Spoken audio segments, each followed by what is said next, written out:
Hey everybody, Jake from Off-Road Rodeo here.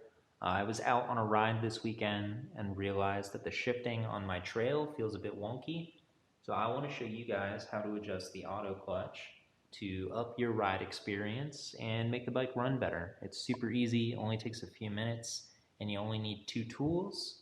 You're going to need a flathead screwdriver, and I have these nice Weras. I really like these. I rely on these all the time. This is the laser tip design, so it has little notches in the end to help prevent it from stripping bolts and screws. And I'm not sure if the Phillips one is JIS or not, but I use it every day on bikes and motorcycles, and all of that is metric, and I have no problems. And then the other tool we're going to need is a 14 millimeter combination wrench. I have this one from Husky, and that's going to do the job just fine. The first thing I want to take note of in this process is that we are on the muffler side of the motorcycle, or the kickstart side, right?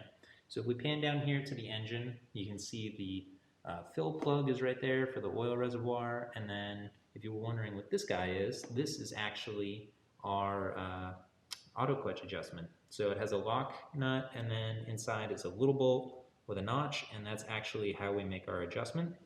So the first thing we want to do is take really good note of where this is. You can see mine is kind of halfway between. It's at like a 45-degree angle if we drew like a grid across here. So it's right in between top and the right horizontal plane. So now that I know where that is, we want to take the two tools and show you how to do this. So let me switch our view here. So now that we've taken note of where that is, the first thing that we want to do is break that lock nut loose. So we want to take this and we want to get it on there. We want to take our screwdriver and we want to hold this guy tight. We don't want that to go anywhere while we're loosening this. So once we break that open, we want to loosen this just a little bit so we have the free room to roll around. So our first move, oops, we want to be careful not to move that. Our first move is that we want to go all the way to the right until we hit a little bit of resistance. So I'm going to roll to the right, and now I've hit resistance. You can see I'm holding this screwdriver very softly. So no resistance, no resistance. Boom. There it is. Right? So now that we've done that, we're going to turn this to the left. So we're going to keep a hold of that lock nut, and we're going to spin this to the left until we feel resistance again. So I'm going, I don't feel anything yet. Boom. That's the first bit of resistance I feel right there. So now you can see that we are just partially to the right if we drew a X and Y axis across this, right? Or if we drew a grid across here. So what we want to do is make 1/8 of a turn for our final position where we're going to lock this nut back down. So to do that, right, if we did a 90-degree angle or a quarter turn, we'd be sitting roughly right about there. So we want to be just about halfway in between, which I don't know if you can tell is going to be right about there. See, if you can see here, I'm going to just turn that. Boom. We're right where we should be. Now I'm going to tighten this guy down. Lefty loosey, righty tighty. Right?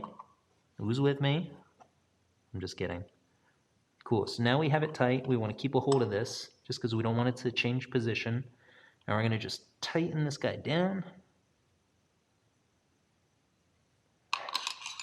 And that's that. I'm right-handed, so I'm going to just double check. Just switch hands here. Make sure that I got that tight without being over-tightened. There is an actual torque spec. I do not have it on hand. But that is sufficiently tight where it's not going to go anywhere. And that's it. Super simple, really easy process. So the next time I turn this on and ride it, it should shift really well. I hope that was helpful. If you have any questions, please drop a comment below. If you like it, give it a thumbs up. And if you like my channel and you like my videos, subscribe. I just got a new camera, so I'm really looking forward to making some cool content, and I'd really like it if you guys joined me. Thanks for tuning in, and I'll catch you next time.